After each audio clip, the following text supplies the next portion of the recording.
UBNEWZ, what up? Special shout out, much love to all my followers who have been following me from the gram over here to the tube. I do this for you because we need more than these social media platforms if we're going to put our foot on Babylon. I just want to say much love to all my new followers and anybody who has donated to the movement. You guys already know I really appreciate it. There's a couple of special shout outs. I want to give a special shout out to Turnpike. I also want to give a special shout out to my homie Bryant, and I also want to give a special shout out to my homie Ja3X. These guys have been supporting me for a long period of time, and I really do appreciate that. So it does allow me to make some of these longer videos and put more research in, and you guys are going to be the beneficiary of that research. So before we get started, I want to say shout out to YouTube for restricting all of my good videos. Anytime a good video gets traction, all of a sudden here comes the YouTube police and they want to shut it down because somebody is offended, although it could be a video where literally there's not one curse word being used, but they want to shut it down. It has 150,000 views. 97% of people who watch the video love the video, but you guys think it's offensive. So, you know, we'll have to be careful with our words, but make sure you watch the imposter deception video. It has a word in it. The word is Jewish. So anytime you use a word that's related to those people, there's a chance that you're just going to get shut down. So even in truth, you're just going to have to dig a little bit harder. They're not going to make it easy for you, even when I try to make it a little bit easy for you when I'm doing these lectures. So for the people who are watching this, you guys are watching it first, so I just want to say thank you because you guys donated, so you get the next level lecture before anybody else does. And I'm not even releasing this lecture until this lecture actually gets dropped and gets in you guys' hands. So, you know, I appreciate everybody. If you're watching this first, you know that it takes a lot of time and a lot of work and a lot of research to put this stuff together. So when we left off last time, we were in the year 1711. And we were talking about the Moors, and they're just now starting to get over into the Iberian Peninsula and into Europe. So, moving back, before we go there, there are a couple of things that I think we need to make clear concerning the history of Islam, the Moors, and Europe, okay? Because we're all talking about the same history. This is world history. This is just their variation of history because the other part of the world didn't exist or wasn't written about, or was it? So even before we go there, understand that Rome was not in control of Spain at the time that the Moors ruled. The Visigoths were. As a matter of fact, they were just another version of Christianity, and they were kind of rivals with Rome. And throughout the centuries since the first fall of Rome in 376 up until the time that the Moors ruled, they actually started to assimilate into each other's culture. Then here come the Moors. So here come the Moors. When I say the Moors invaded Europe, understand that means Muslim for the context of this. But when we're talking about Moors and people are talking about the dark-skinned people from Africa, they're talking about the Berber people who assimilated into Islam between the centuries of I would say the precipice until 711. So the Moors of centuries ago aren't the same Moors that even black people are talking about today. You know, a lot of people like to implicate Moors as race traders, and in many ways, you know, the imagery's been pushed like that. But you know, here's what you have to understand. By the time that the Moors were race traders, they had been assimilated into Europe, and what you're seeing is basically slave soldiers. So yes, I guess they were, but they weren't working. It wasn't like they were an independent Moorish African entity. So you got to be careful. Remember, Europe is still controlling the Islamic doctrine. So even though you see these Muslims who are coming out of Mecca and they made it all the way to the Iberian Peninsula, remember, they're still being under the control of Rome. Remember Khadijah, remember Warraq, okay? Now, you also got to remember that at that time, Rome was actually sending agents to propagate this great Arab Messiah. Think about that. Now you got Muslims, black people, and white people talking about an Arab Messiah created out of thin air in Rome, okay, or by Rome, created in this area that they're trying to create as a false Jerusalem, and we're still, you know. For those of you who are a little more advanced, you understand where Jerusalem is, and we know that it's not there, that they're still trying to create that Jerusalem, because we know that the model of this map is based off the New Testament. Our chronology is based off the New Testament. Year 0 is based off Jesus' birth, but it also is based off like the birth of our ignorance as well. So moving along, The Visigoths ran that area in the Iberian Peninsula from 376 to about 711.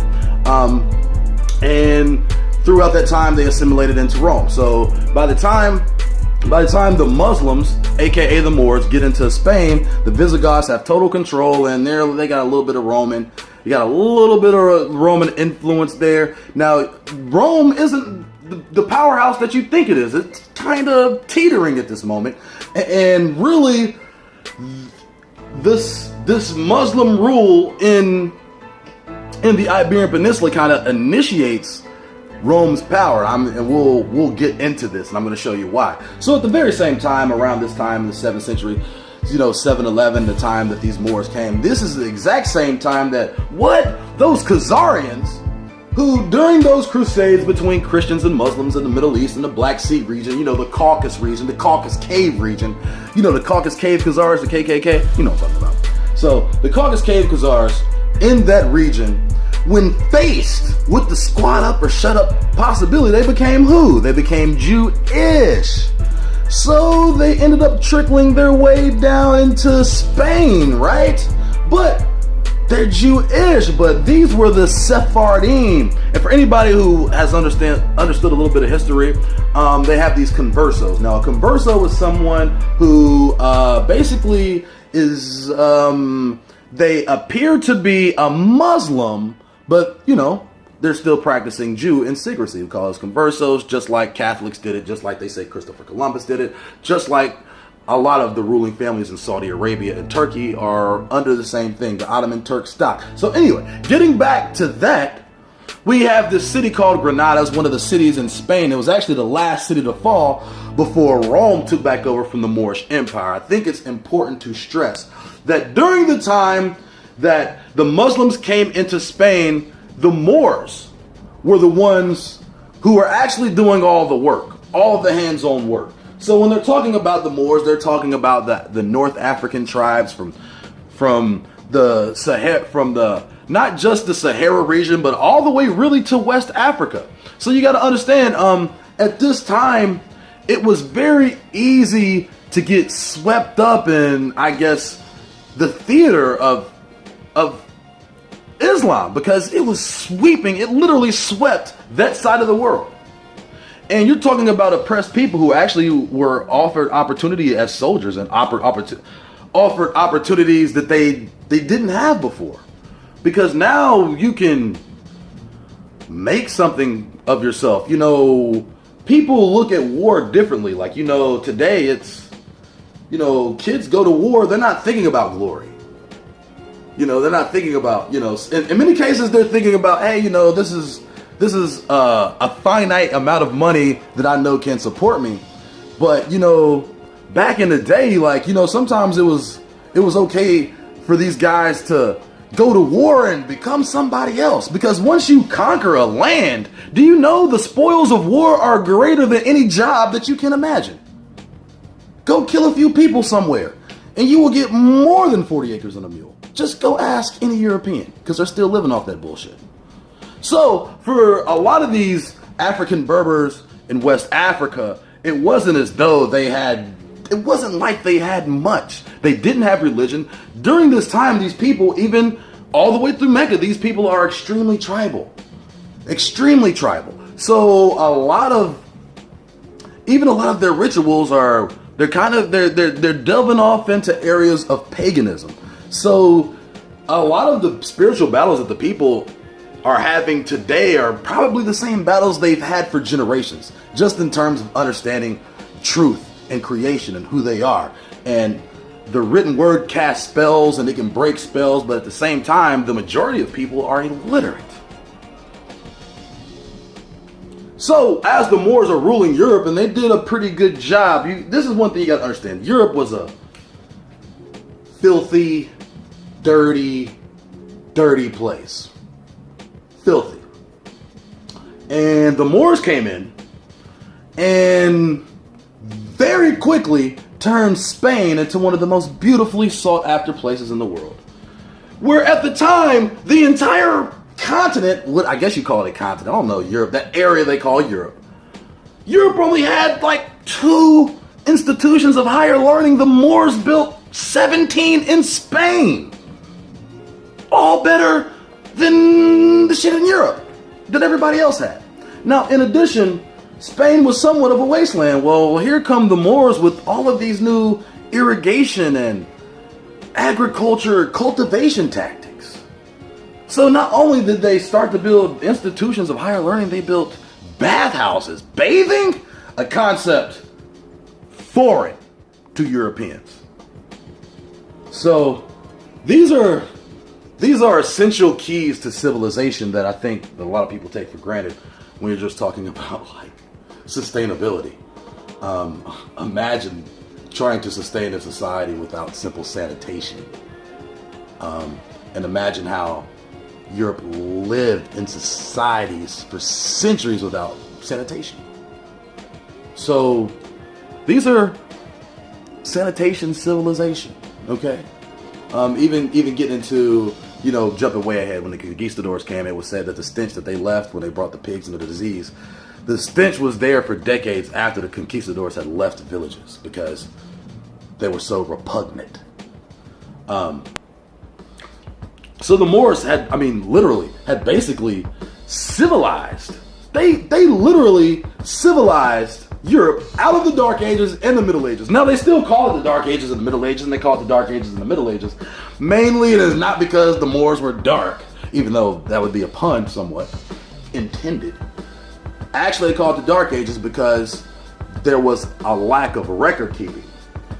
In opposition to classical antiquity, where it seemed as though these Europeans seemed to keep record and track of everything. But when it came to the Dark Ages, when it came after antiquity, where they had copies of everything, the Dark Ages, they lost those records. Excuse me. So during these Dark Ages, this is during the period of the Visigoths and during the period of the Moors. This is really up until the Renaissance. What happened in the Renaissance? Oh, that's right. Rome is back on top. And of course, the Americas are discovered. So once the Americas are discovered, this is like the new history of the world. So let's just keep it all into perspective. So these Moors, what are they doing in Spain at the time? They are tricking Spain out. But there are also these factions of Islam, and I think you can still see it today. There are these factions within, and of course, what do we call this? We call this the Hegelian dialectic. When you have somebody at the top and they're controlling both sides of the opposition, it's never designed for anyone to win. So when you have someone who doesn't have a snake in the race, because the race has been created by the snake. If you understand what I'm saying, when I'm saying Rome is the snake and Islam, they're two factions. So you've got the Muhammad faction and you've got the Umayyad Caliphate faction. You've got two distinct schools of thought. And then next thing you know, just like Christians have been doing for centuries, just like Muslims are doing for centuries now, people are wanting to argue over the variation of the doctrine. Christians couldn't decide, and they still probably can't decide because there's all these denominations. But, is Jesus God? Is Jesus man? Is Muhammad, is he a Messiah? Is he a prophet? He's the prophet, but is he this? Could he be more? But now we're not even talking about Muhammad. Now really it's just about, because, and I don't want to, this is not to disrespect any Muslim, but because Islam is relatively a young religion and it's kind of been created by the pen, and we because we know Judaism and a lot of religions derived from the Old Testament, we literally can't put an author to the Old Testament. There's there's Gospels, there's the scriptures, but for some reason we can't, it's like there's too much distance between our timeline and the pen. But it's like with Muhammad, we can see the pen. It's like, who wrote the Quran? Muhammad wrote the Quran. So with that being said, as far as religions go, as far as what's being taught in the Quran, Islam can be a credible religion if you're a religious person. With that being said, this is a prime example how religion can be created by man, but that man that created the religion is actually used as a tool to enslave people and actually get people to conflict for generations. So getting back to these two factions of Islam in Spain, they eventually started to fall out with each other. You had the Umayyad Caliphate, then you had like the followers of Muhammad. You had like maybe, and I don't know this for a fact, but in my conversations with some Islamic, I would say Islamic historians and scholars, it seems as though maybe there's like the true Islam, and then there's one that's a little more radical, that not necessarily based off the Quran. And those schools of thought are always in conflict with each other. So fast forward that for whatever reason, because this documentary is about the Moors, I just want to say that, you know, ethnically the Moors are not any specific group of people. They were used, that name Moor was used to refer to people from Northern Africa by Europeans. You got to understand. And this is something that we've got to get through our thick skulls, is that Europeans, they call us whatever's clever. They don't really have any, they think just like you'll look at a white boy and all white people look alike, all niggas look alike to them. All Chinese people look alike, just like all niggas look alike to them. So a Moor is a Moor is a Moor. If he's dark skinned, he might as well be African. And through classification, that's how also we became African, because we don't know about the Virginia Act of 1684 that actually changed the classification of an Indian to a Native American, then to a Negro or other slave. So you became a Negro, and Negro became synonymous with Africa, when, you know, Indian is synonymous with indigenous, but now Indian is synonymous with people that are not indigenous, that were actually, that immigrated before white people. It's a very, very clever ruse. But getting back to the history of the Moors, I think it's important to understand the European history almost really begins with Moorish history. And if there's anything that you can say the Moors were race traders were, it was civilizing the beast. And when I say the beast, I just mean the evil nature of Europeans that just seems to kind of flow through them. And if you're European and you say that you don't have an evil nature, then guess what? It doesn't apply. So you shouldn't feel any kind of way, because that's not you, right? That's not you. So this nature of these people from the time of, I would say 700 to the time of the Renaissance, this is information they needed to hide. It doesn't correlate with the narrative, okay? It doesn't correlate with the Eurocentric narrative of history, of what they want you to think about their rich, lustrous history, and we did this and we did that. We were the Greeks, we were the Romans, we were Carthage, we were this, we were that. Well, when you interject the Moors into European history, let me tell you how European history opens up. Okay, so the Moors start to build shit. So all of a sudden, they not only civilize Europe, they educate Europe. Not only do they civilize, educate Europe, they open trade routes to other sides of the world. Do you hear me? Do you hear me? So not only do they civilize the European, not only do they give them ways, because, I mean, these people are eating meat and sticks. Oh, what, y'all got fruit? What's this?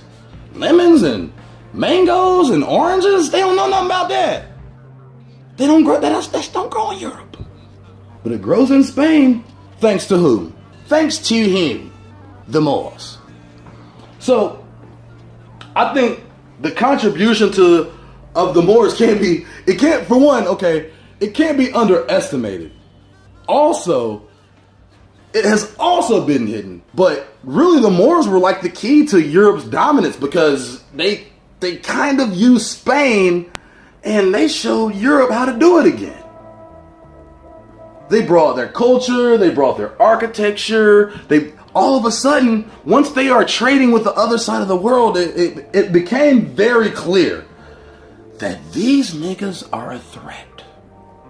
They're no longer just pieces of the puzzle. Now it's like, okay, they're a little bit, they've got a little more power and a little more influence than of course we anticipated. And so this is when, and this is how Rome plays games, and we've got to be smarter in the future, okay? Dissension works. You play one side against the other. Even if you're not at the top, it's just like this. It's like the agent game. It's like what they used to do with the Black Panthers back in the day. You know, they send people in there. You send Elaine Brown, right? You send Elaine Brown in there, right? And then she goes and she has sex with Huey P. And then she goes to Fred Hampton. And then she goes, I'm not going to say Fred Hampton because I don't know that it ever happened. We're going to say Eldridge Cleaver, okay? So then you use these people to foment the split, right? Very, very easy. I mean, agent work has been, you know, playing one side against the others. It's been done. And I'm saying that to say is that we can see all these players in different places in the same place. So let's take the great Muslim city of Cordoba. This is where the great mosque was built. This Cordoba was the greatest city in Europe. That, you know, Cordoba still exists. I mean, people in Spain know Cordoba, but Cordoba was the greatest. Cordoba had paved and lit streets centuries before France and London. Can you believe that? Can you believe that? City built by black people with paved roads. Hold on. 300 bathhouses, also bathhouses. We know that bathing is obviously, if they don't have paved streets, they do not have bathhouses. But we don't hear about Cordoba, right? Even now, still one of the greatest cities in Europe, with some of probably the richest history in Europe. Because not just Cordoba, but areas in Spain. And Spain's a very valuable piece of territory. I think it's interesting. Everybody's been fighting for Spain. We just kind of overlook Spain. Spain, let me tell you. They used to think it was the edge of the world. We all know that's not true. After the Moors came back and told the Europeans, here we are in America. You know, I'm on YouTube now. This is how the timeline worked out. It ended up with me on YouTube telling you about some stuff that your grandparents didn't know about. With all kinds of rules and religions. And what are we about to do? Throw ourselves completely defeated. What are we about to do?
Throw ourselves completely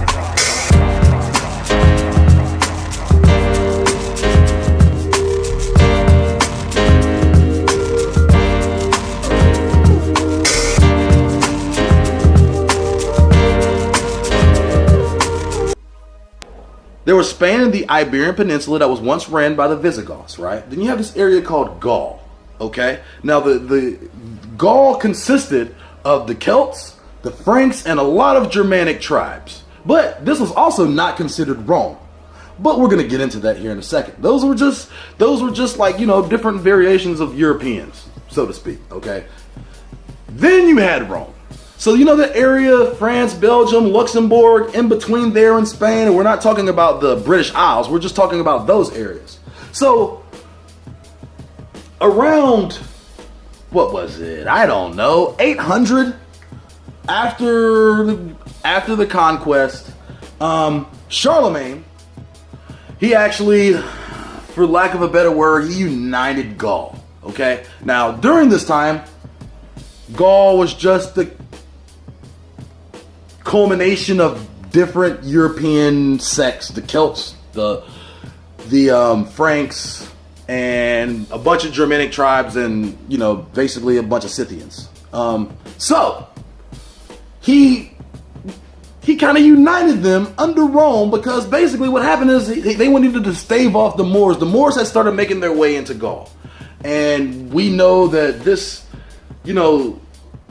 civilization is a game of risk. It's about world domination. So once again, those Muslims, those Moors, those Muslims had started to make their footprint deeper into Europe, and they had started going up into France, what they called Gaul.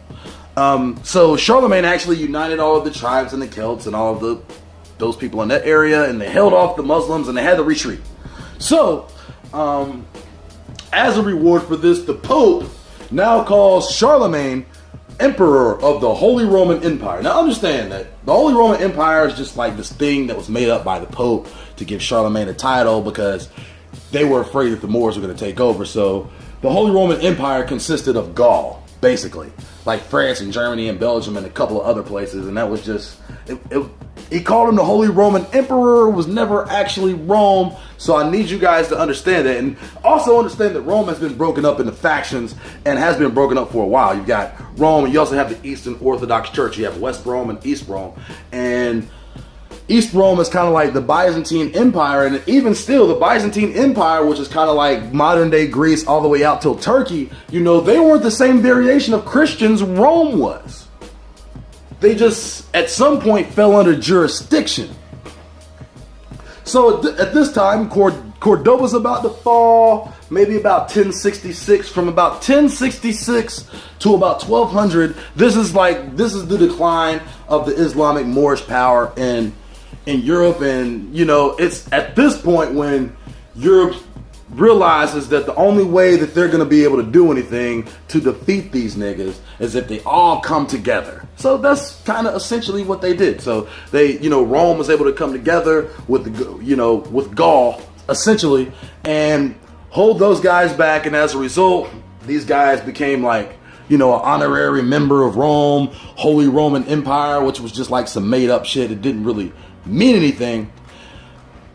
Now we're going to fast forward a little bit, because, the Moorish history at this point of Europe, it's really just about the contributions. Like, you can go back in history if you need to go look up, what the Moors built. You can look at plenty of the contributions. But let's get into history, because we need to jump ahead. So we're going to jump ahead to, let's just jump ahead to right before the discovery of the Americas, because I think this is big here. So 10 years before Christopher Columbus set foot here in the Americas, there was a battle in Spain, Battle of Granada. Now, the players in this battle, this was the last Islamic or Moorish stronghold in the Iberian Peninsula. I say that to say this. This is where you're going to see interchangeable players. All right? So, it just so happens that the last battle for Moorish rule was this battle in this place called Granada. Just so happened, who lived there?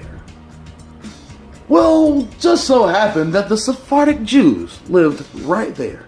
Those same Khazars that from 700, right around the time that the Moors had taken over Europe and became Muslims also. They became Muslims at the same time that the people who were already Christians were already Christians. These people became Jews.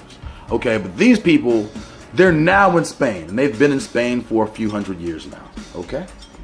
But see, they have already integrated into the Moorish or Islamic society, doing pretty well. Well, Granada just happened to be the Sephardic Jewish stronghold. Now, you don't have to, I wasn't alive back in the day. I actually stumbled across this information. But the Battle of Granada was the Sephardic Jewish stronghold? Hold on now, hold on. That was in 1491. This was a 10-year war. At the same exact time that the House Aragon and the House Castile were engaged in this battle. You know who the House Aragon and Castile, that's Queen Isabella. That's Ferdinand. These were the same people that what? That funded Christopher Columbus in the New World. What? Hold on. You know, Columbus, the Catholic Jew. So that battle at Grenada was huge. That battle at Grenada was huge because it looked as though at some point Rome had come together. Of course, we know that they had already created Islam at this point. But what you don't know, and this is what they're not telling you, is these Khazars became Jews. But we also know they're playing the game with Rome. They're playing the game, the Zionists are playing the game, but they're supposed to be different. Because they were kicked out during the Inquisition, right? They were inquisized on, correct? They've been, what's the word? They've been persecuted, so to speak, right? Isn't that the story that you've been given? But if they don't tell you that, then how does that fit the biblical narrative of the world? Well, for one, we're using the New Testament. So it's almost as though they have to fabricate history just to go along with their narrative. But we already know that they do that, correct? So by the time 1491 comes out, or the time 1491 comes around, and this is shortly before the discoveries of the Americas. Now all these Moors are in Spain, pretty much ruling. You got the one Jewish stronghold that's the last place that goes down at the same time before the Inquisition. All of a sudden, Christopher Columbus, he's over here in America.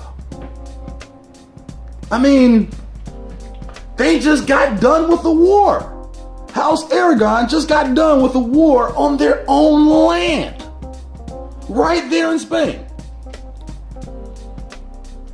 As soon as the war's over, like, hey man, let's go to the other side of the world. What did they know? Well, we know what they know. So, I think if anything, when we're talking about the Moors and the contributions, you know, you gotta be careful teaching your enemy. I think that's a thing that, you know, even for us indigenous people here to the Americas, I mean, you know, we taught them too. We taught them how to live on the land because, unlike them, our survival isn't contingent upon their existence. So, just think about that. And the thing about it, and what I'm noticing about history is, because they never intended on us to ever see these words, because the internet was created, and we can literally go back into the past and change so much. At this point, the only way that they can stop us from getting this truth is to like directly attack channels like mine and directly attack channels like anyone who is sharing real truth and basically deviated way off the status quo. So, you know, it's okay that people think I'm crazy. It's, you know, you see people, he's spreading lies, you spreading lies, whatever, man. I don't care. I do not care. Most High got my back. And the reason, I think this is another thing too, man. The comments, especially in a lot of my videos, have become places for people to build. And I know people are learning a lot, people are exchanging a lot of information, and I know that they don't want to see that either. Because now, you know, we're using those tools that they're using to dumb us down. We're using those tools to build ourselves back up. Like, you know, why social media was invented was not for you to get knowledge. It was for you to feel bad about yourself and buy stuff. That's why TV's invented, that's why everything's invented. They want you to feel fat and hungry, and they want you to go buy this Acura while you're drinking a Pepsi on your way to Taco Bell. That's what they want you to do. But we don't want to do any of that. All we want to do is learn about history. We want to learn about our ancestors. We want to learn about the universe. We want to learn about ourselves. And for some reason, that's a problem. That's okay. Because anytime they try to shut down my message, I know that my next message will be that much better. Also, I wanted to clarify something too while we're on the subject. Because right now we're up to about 1491 with the Moors, and I've got about 5 minutes left before we get to modern day Moors, okay? But I want to talk about Jerusalem really quick because I'm going to do I'm actually going to do a video about the history of Jerusalem. I think Jerusalem is funny. For anybody who's been doing a lot of research, we know the fake Jerusalem over there. Then a lot of people feel like it's Perusalem over here in Peru.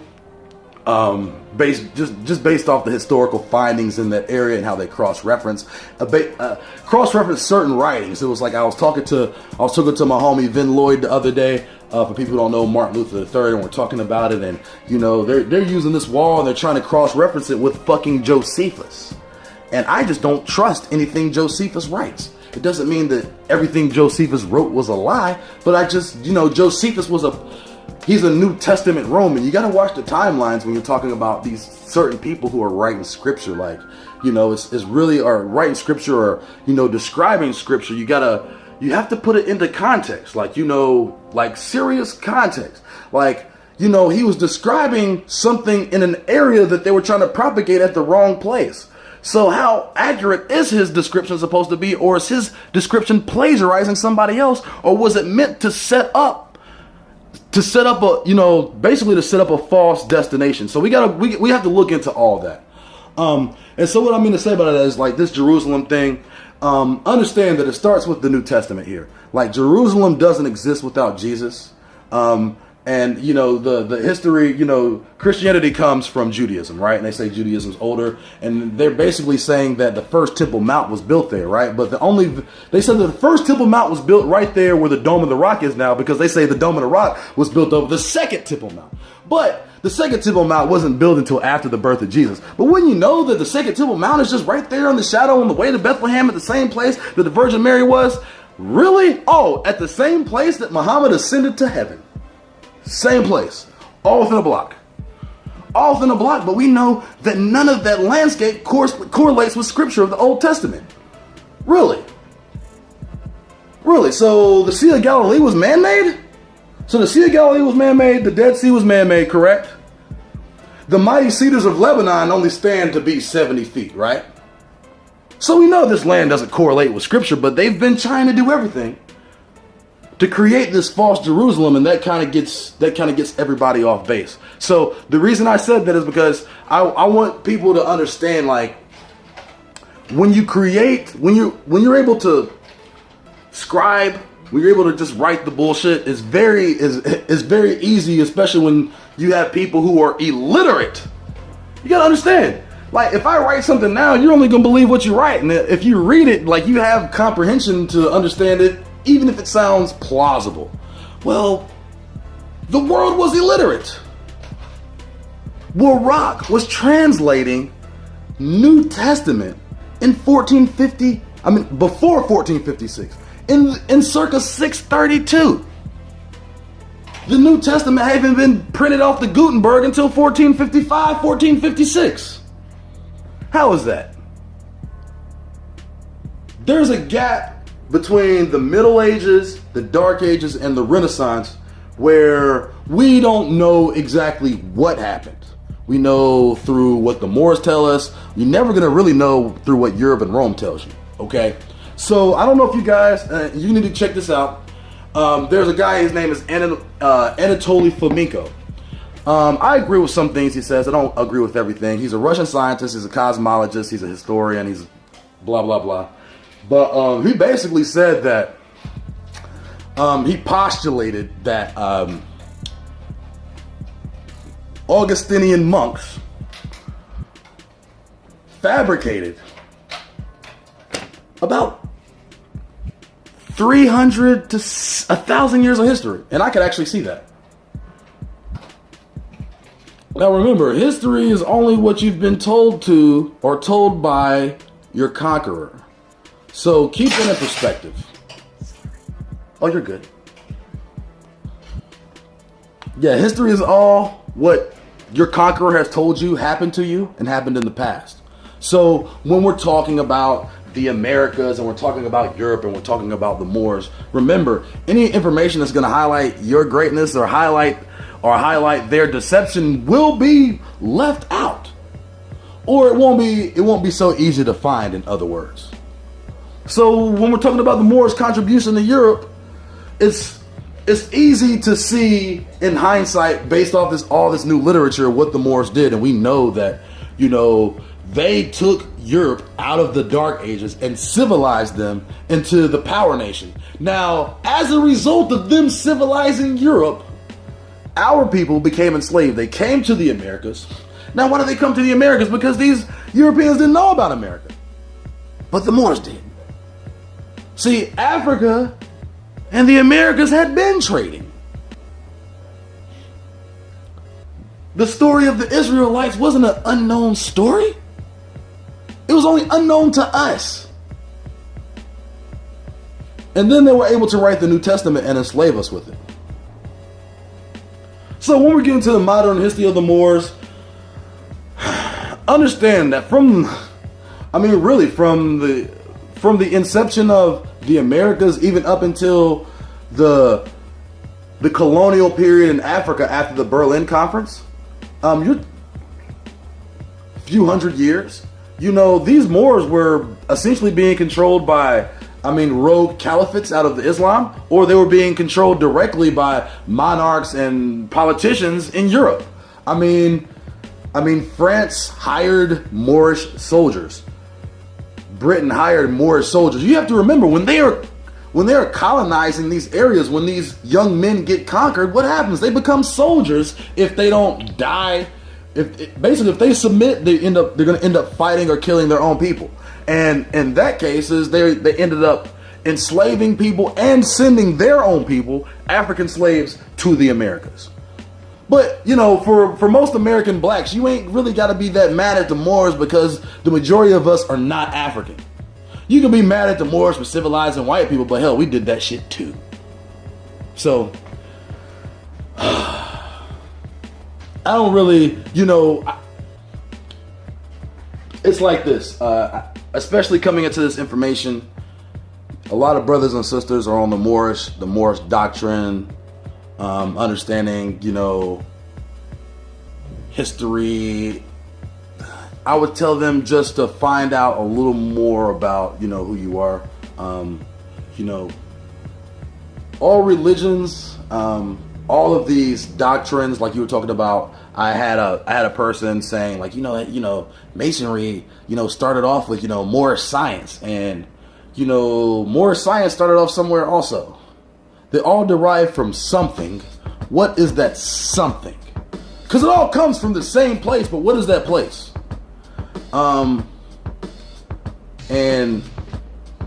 we're starting to, this truth leads us to the place. You start finding out about yourself, you start finding out about history, you start finding out about the world. Then inevitably, all roads just end up taking you to the truth. So, that this is right now is a good place to leave off. Take it easy on the Moors, guys. We're all coming in the truth. Like, we don't all hit levels at the same time. So, for all my Moorish brothers and sisters out there, I love y'all, but most of you aren't African, okay? And be careful following Islam, because it's just a religion, and ultimately we shouldn't be religious. Our religion is what we make of it. Our temple is right here. And if you're lucky enough, you might be tatted with the Most High right here in your chest, which means that it actually supersedes any sort of religious doctrine ritual that you can go through. I would tell you to pick up one book and read it consistently. And with that being said, 2 pats to the chest, 2 fingers to the sky, all praise to the Most High. Until next time, I'll holler at y'all. Peace.